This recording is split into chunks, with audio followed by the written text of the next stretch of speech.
Diys-by-dar. This is a Thrift Flip Challenge Face-Off, hosted by Lavonne at Statement Designs and Cat for Mowing Dog. It is going to be myself, Diys-by-dar, up against Krystal from the Crafty Creech. Now, the plan is, with this match-off, we had to kind of shop together, but we live far apart, so we had to do it through phone. And if I got something I liked, I would get her on the phone and go over it with her. So this was my second stop. And when I went in there, I did find this set of tables, but I thought it said $6, but they were $16 a piece. And for the condition that they were in, and they were wobbly and had veneered tops and $16 for each one, that was a bit much. So I had to go home and find something in my stash that I could possibly use and just get Krystal on the line and show her what I had picked for my challenge. They did have a chest of drawers in here, and I thought, well, maybe that would work. And I went over and checked it out. They were not in very good condition. I'd be fixing drawers, and it was $60.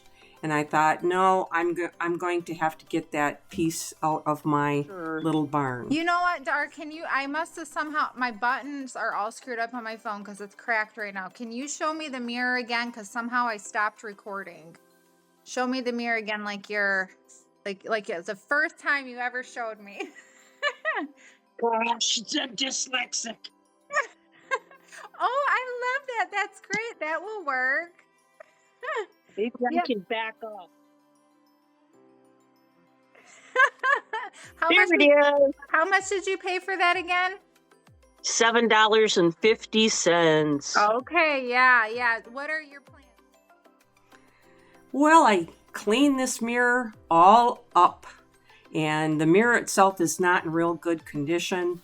I had to sand this with some 220. It was pretty shiny front and back just to prepare it to accept some paint.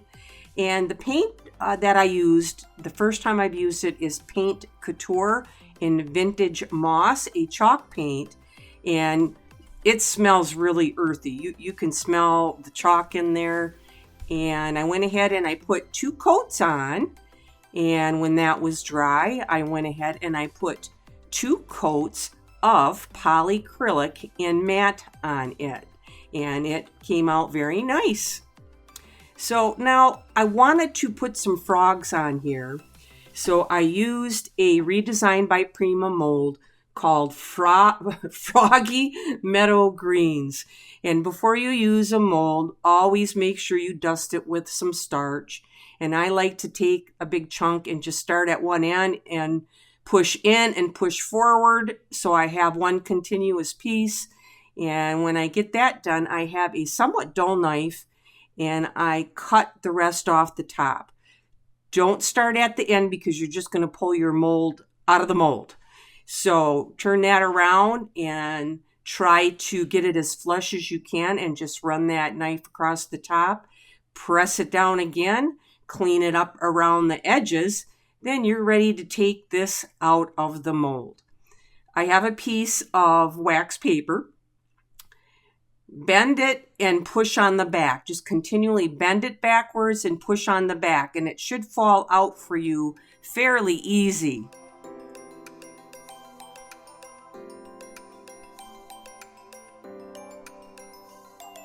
I have some Tight Bond quick and thick glue. I love this stuff. It will go on anything, glass, ceramic, wood, fabric.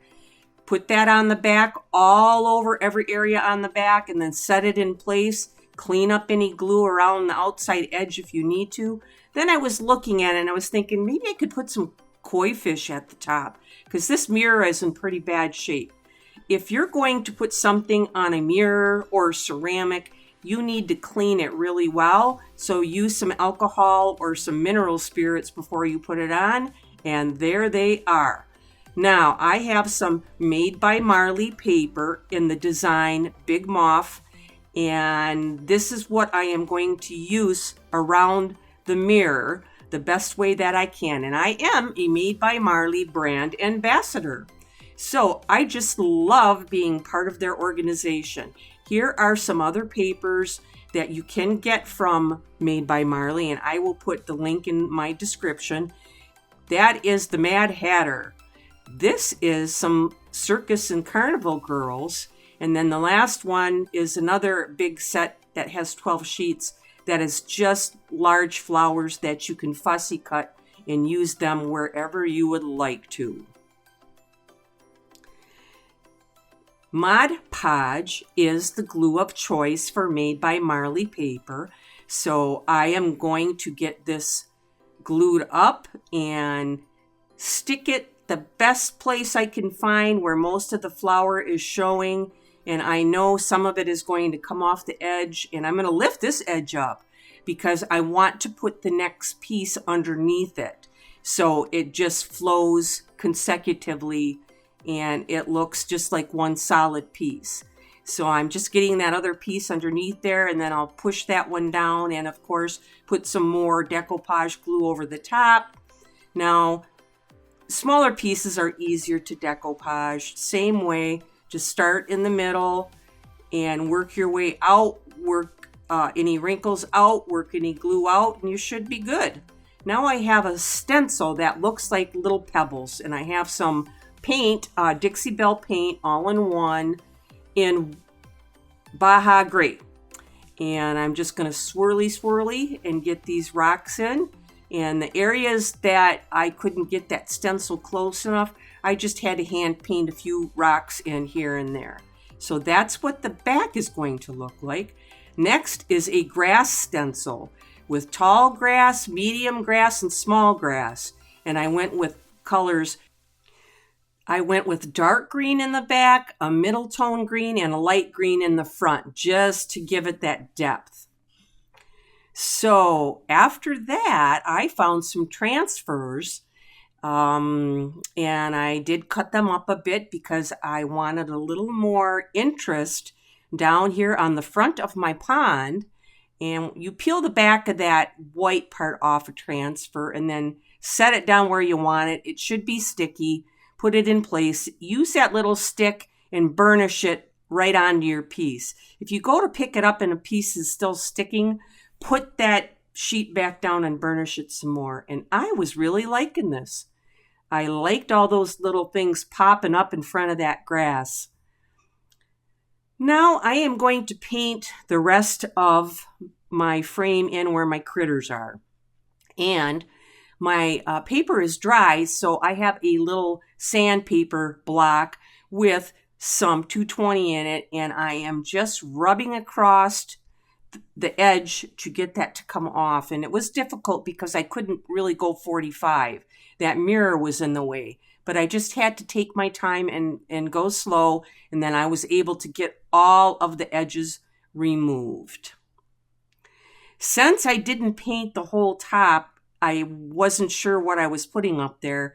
I had to paint it afterwards. It's time to paint critters. I used Posca pens, and I stuck with some Annie Sloan paint, which, good thing, bad thing, great blending paint if you're going to do a big blend. But on a small blend like this, it was a little bit difficult because as soon as you get that paint wet, it reactivates it. But I was able to get through, and they did turn out really nice. I am adding some transfers now to the side where my little tree comes up that my other frog is on. And I had a series that I cut out and put in place. Now I'm getting to the last step here. I have some Dixie Belle brown wax, and I had sprayed all of my critters with some flat matte acrylic so my colors wouldn't rub off. And so that made just getting the wax off really, really easy. This is a water-based wax, and it will dry in a couple days. I'm even adding some to my little frog in some of the areas. I added the wax pretty much to all the critters. And then I am going to take a Q-tip and just wipe some of it back, blend some of it in to add a little more 3D depth. I did my koi fish, and these are a Redesign by Prima mold as well. I used folk art iridescent paints in 2 colors to paint them. I have some Deco Art triple thick brilliant top coat. You have these frogs and stuff, and we're by the water. They need to look wet. So this is going to give my frogs a little bit more of a shine. I am completed, except for cleaning the mirror off again. This mirror was in pretty rough shape. It had some crackling going on, some darkness on one end, scratches. So it was really perfect for this project. So I didn't feel too bad about putting things on top of the mirror. I did put 2 coats of polycrylic in matte all along the outside and the edge of the mirror, all on the frame. And of course, my critters got that high gloss from Deco Art put on the top of them, which really made them pop out as being wet. I didn't put it on them leaves though. So this was what I started with, that wonderful mirror, and here's where I took it to, my fantasy pond.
Well, the next challenge that I will be participating in is December 29th, and it is hosted by Krystal from the Crafty Creech, and it is the gold and silver competition. And I have a big toboggan I'm going to work on. Like and subscribe, and I want to thank all of you for watching, and have a happy holiday.